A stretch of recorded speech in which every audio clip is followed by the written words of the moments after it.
decenas de miles de soldados, cientos de aviones de combate, bombarderos, docenas de destructores, fragatas, submarinos, misiles de largo alcance y drones asesinos, Taiwán está actualmente bajo el mayor asedio de su historia. China lanzó un furioso asalto sobre Taiwán en la mañana del 29 de diciembre, rodeándolo por todos lados. Los cielos fueron cerrados al vuelo, los puertos fueron bloqueados y más de 100.000 pasajeros de repente se encontraron atrapados en medio de una simulación de guerra. La ilusión de paz en el Pacífico fue completamente apagada esa mañana. China y Rusia están jugando la mayor apuesta de la historia contra Japón y los Estados Unidos, que no retroceden. De un lado, amenazas directas de Pekín al presidente de Estados Unidos, Donald Trump. China advirtió a Trump: si quieres tener guerra, tendrás guerra. Si quieres destruir a China, serás destruido. Víctor Gao, vicepresidente del Centro de China y Globalización, y una declaración de apoyo a la invasión de Taiwán desde Moscú.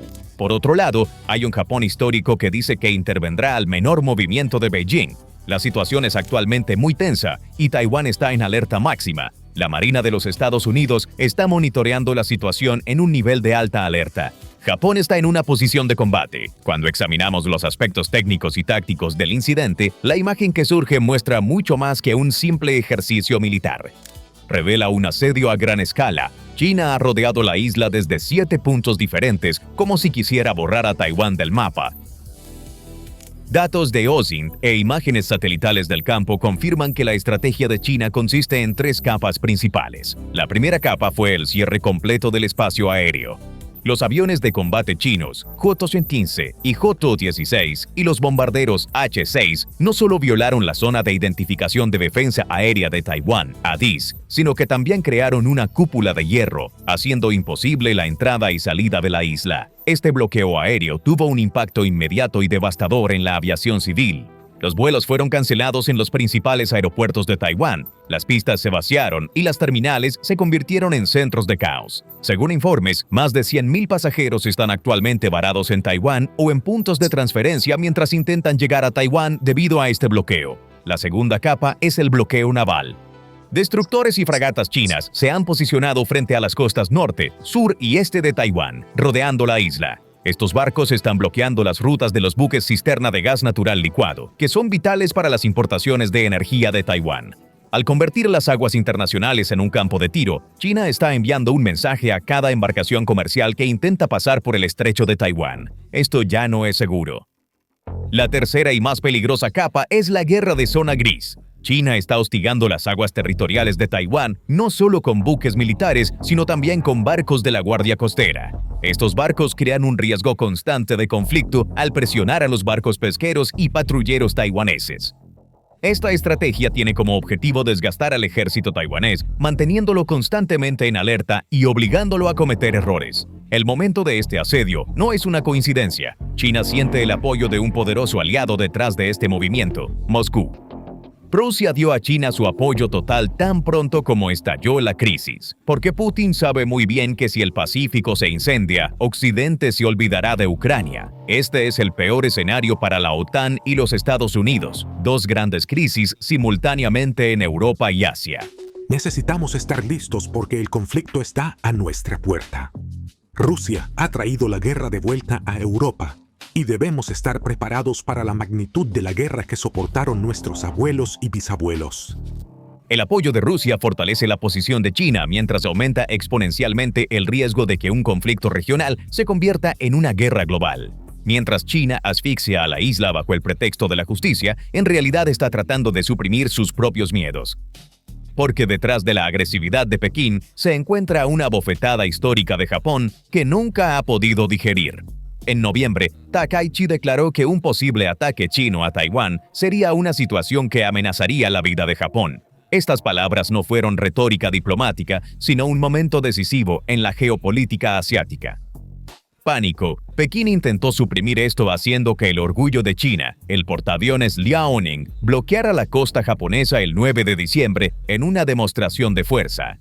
El grupo de portaaviones Liaoning de China, acompañado por destructores y fragatas, navegó hacia las islas del suroeste de Japón. Más de 100 buques de guerra fueron desplegados en la región. Ese mismo día, una silueta mucho más amenazante apareció en el cielo. Los bombarderos estratégicos Tu-95MS de Rusia, capaces de portar armas nucleares, y los bombarderos H-6 de China realizaron una patrulla conjunta sobre el Mar de Japón y el Mar de China Oriental, que duró 8 horas completas. Xi Jinping y sus asesores habían calculado que las amenazas severas paralizarían a Japón, haciendo que Tokio se acobardara de miedo.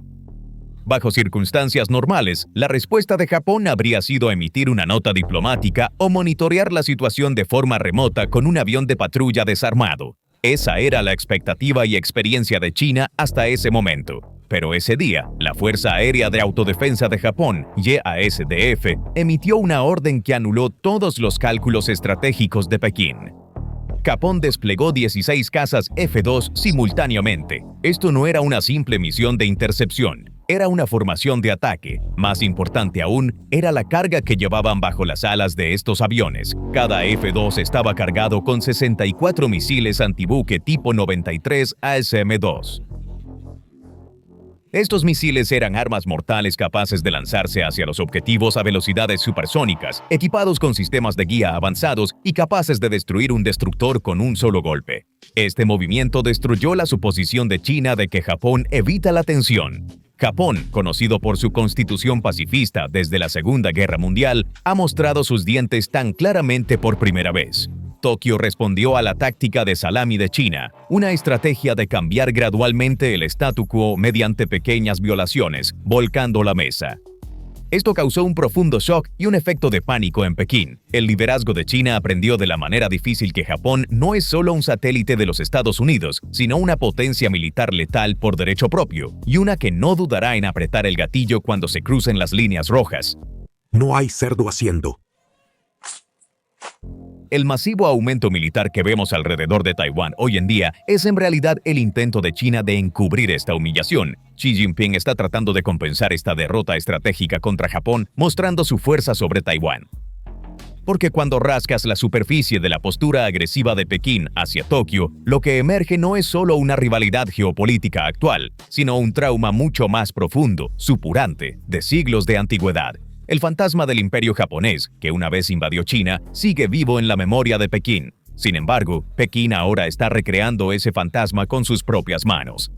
En la memoria del Partido Comunista Chino, Japón no es solo un vecino, sino una potencia ocupante que invadió, humilló y se apoderó del territorio de China en el pasado.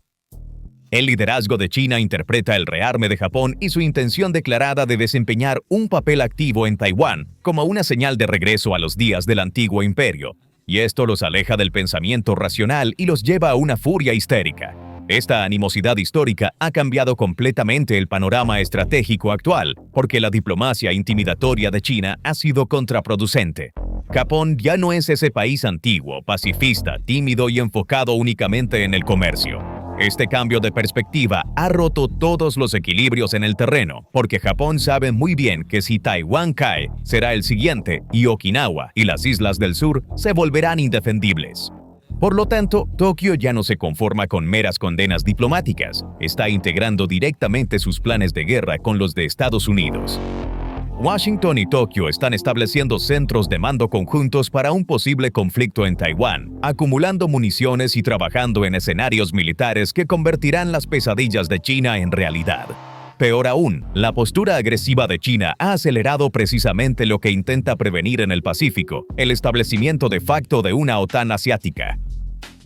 Japón ahora ve la defensa de Taiwán como un asunto de su propia supervivencia. Mientras tanto, esta actividad militar en el Pacífico no es meramente una violación de fronteras regionales o una disputa de jurisdicción marítima. Este es el momento en que la arquitectura de poder global del siglo XXI se está resquebrajando y nuevas líneas de falla están surgiendo.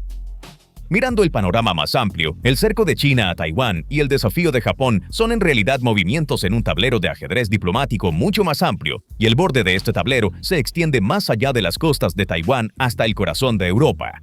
La advertencia del secretario general de la OTAN, Mark Rutte, está sonando una alarma en las capitales occidentales. Rutte afirmó que el mundo enfrenta su escenario más peligroso desde la Segunda Guerra Mundial, es decir, la pesadilla de una agresión simultánea. La ecuación es simple y aterradora. Si China lanza operaciones militares en el Pacífico, la atención y los recursos de los Estados Unidos y sus aliados inevitablemente se trasladarán a Asia. Este vacío estratégico creará una oportunidad sin precedentes para que Putin aumente su agresión en Europa. En palabras de Rutte, el movimiento de Pekín sobre Taiwán empujará a Moscú a una nueva y más destructiva confrontación en Europa. Esta es la realización del escenario de guerra en dos frentes, la peor pesadilla de Occidente. En este preciso momento entra en juego el oportunismo del Kremlin. El ministro de Relaciones Exteriores de Rusia, Sergei Lavrov, echando leña al fuego, anunció que apoyan plenamente las reclamaciones de soberanía de China sobre Taiwán. Al afirmar que defiende el derecho de Pekín a proteger su integridad territorial, Moscú en realidad está intentando legitimar su propia invasión de Ucrania. Esta declaración demuestra que la asociación ilimitada entre Rusia y China ya no es solo retórica, sino que se ha transformado en un bloque revisionista global. Rusia aplaude cada movimiento de China en el Pacífico, mientras que China se beneficia de la desestabilización de Europa por parte de Rusia. Esta dependencia mutua es un vicio estratégico diseñado para aplastar la alianza occidental. La dimensión diplomática de la tensión ha alcanzado un estado de casi pánico. El factor Donald Trump es la chispa más incierta en este polvorín. China se ha atrevido a amenazar a Washington aprovechando el posible regreso de Trump o las incertidumbres en las políticas actuales de Estados Unidos. Las palabras de Víctor Gao, vicepresidente del Centro de China y Globalización, muestran que Pekín está abriendo el umbral nuclear para la discusión. Si quieres guerra, tendrás guerra. Si quieres destruir a China, serás destruido. Este fue el momento en que la cortesía diplomática terminó por completo. Gao emitió una amenaza nuclear explícita a Washington, recordándoles que China posee una bomba de hidrógeno y puede atacar en cualquier parte del mundo en 20 minutos. Esta retórica, combinada con la doctrina de no segundo ataque, muestra que el precio de un error de cálculo podría ser la aniquilación total. Poner la carta nuclear sobre la mesa es una admisión de que no pueden obtener lo que quieren en el ámbito convencional. Irónicamente, el mayor perdedor en este escenario estratégico podría ser la propia China. En el panorama general, el movimiento de China también hace que sus propias líneas rojas carezcan de sentido. Pekín define el asunto de Taiwán como un asunto interno y rechaza la intervención externa. Sin embargo, al amenazar a Japón y a los Estados Unidos y lanzar misiles en aguas japonesas, está convirtiendo el asunto en internacional. El chantaje económico de China, las amenazas con elementos de tierras raras y las prohibiciones de turismo ya no están funcionando. Por el contrario, estas presiones están obligando a Tokio a aumentar su seguridad económica y a cortar sus cadenas de suministro de China. Por esta razón, el gran sueño chino de Xi Jinping se ha convertido en una pesadilla que une a sus vecinos. En este tablero de ajedrez en el Pacífico, ya no se hacen movimientos con peones, sino con portaaviones y misiles hipersónicos. La misión de justicia 2025 puede haber demostrado técnicamente que Pekín puede estrangular a Taiwán. Estratégicamente, sin embargo, China se ha convertido en la arquitecta de sus propios miedos. En lugar de intimidar a Japón, ha permitido a Tokio romper sus cadenas pacifistas. Al aliarse con Rusia para asustar a Occidente, ha impulsado a la OTAN a establecer una línea de defensa global. Los motores a reacción resonando en los cielos de Taiwán la mañana del 29 de diciembre no eran solo el ruido de un ejercicio. Ese sonido fue el anuncio de que el statu quo en la región había sido destruido y una nueva era peligrosa había comenzado. Beijing puede decir, soy poderoso, por lo tanto tengo razón, pero la respuesta de la alianza opositora es clara, estamos listos y estamos aquí. La guerra ya no es una posibilidad, sino una fría realidad en la puerta, y esa puerta podría romperse en cualquier momento. Entonces, ¿cuáles son tus pensamientos sobre este asunto? Por favor, comparte tus opiniones en los comentarios. Para estar al tanto de nuevos videos, suscríbete a nuestro canal y no olvides activar las notificaciones. Gracias por elegirnos. Gracias por elegirnos. Gracias por